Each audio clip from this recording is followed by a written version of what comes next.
kama siku unahitaji kushare Excel kwenda kwenye Word, ni rahisi sana, na hapa ni kwa ajili yako kukuelekeza namna ya kuweza kufanya hivyo. Ipo siku inaweza ikawa na ukapata na uhitaji huo wa kuweza kushare Microsoft Excel kwenda kwenye Word, basi twende moja kwa moja.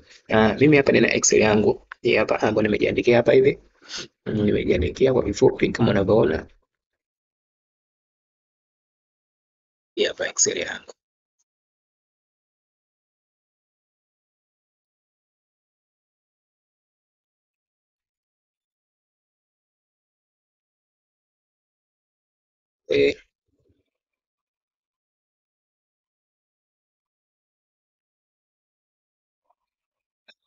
Hapa ni Excel yangu kama unavyoiona, na pia nina Microsoft Word yangu hapa. Nina Word yangu hii hapa pembeni. Nahitaji hii leo Microsoft Excel niweze nikaishare iweze ikaonekana katika huku katika Word.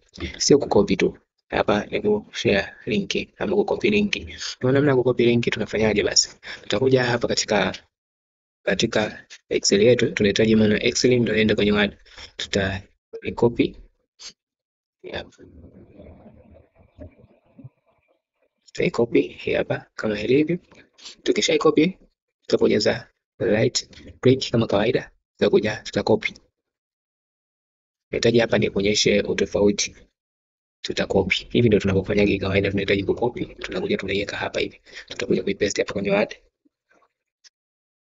Paste kwenye Word. Kwa shortcut tutabonyeza control hivi, tutacopy na paste. Kwa unaona hapa sasa.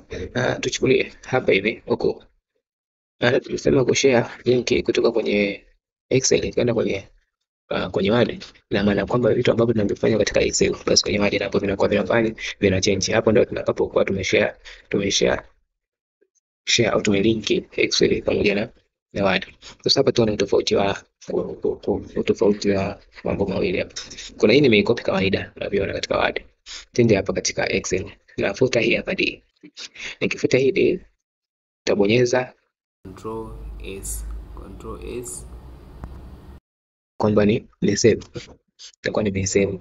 Unaona huku D bado hipo, haijabadilika. Kwa hiyo hapo mimi sija link ili ulindi. Sasa jamani, vitu unavyofanya huku vipo huku, utafanyaje? Utakuja hapa katika hapa katika Excel yako tutacopy kama kawaida, Control C.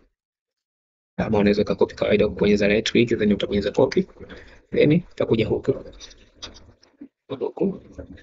ili kuweka hapa chini, na utabonyeza control utabonyeza right click.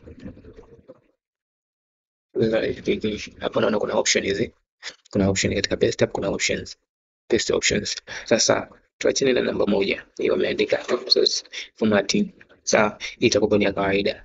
Namba 2 wamekwambia use destination style, tunaachana na sisi. Tunachohitaji sisi ni link, kwa tutakuja hapa. Hii ya 3 ndio wamekwambia link and keep nini source formatting. Hapa ndio sisi leo tulipo kwa tunahitaji, kwa tutabonyeza hapa. Tukishabonyeza hapa kama unavyoona, nitakuja hii hapa Excel yetu ambayo tumelink.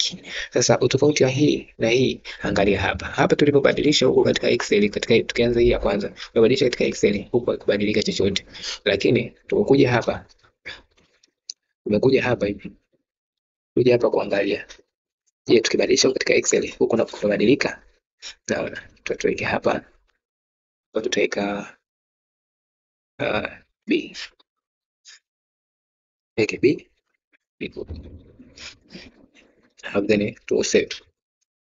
Unaona kinachotokea huko katika, nadhani unaona kinachotokea katika Word yetu kinabadilika.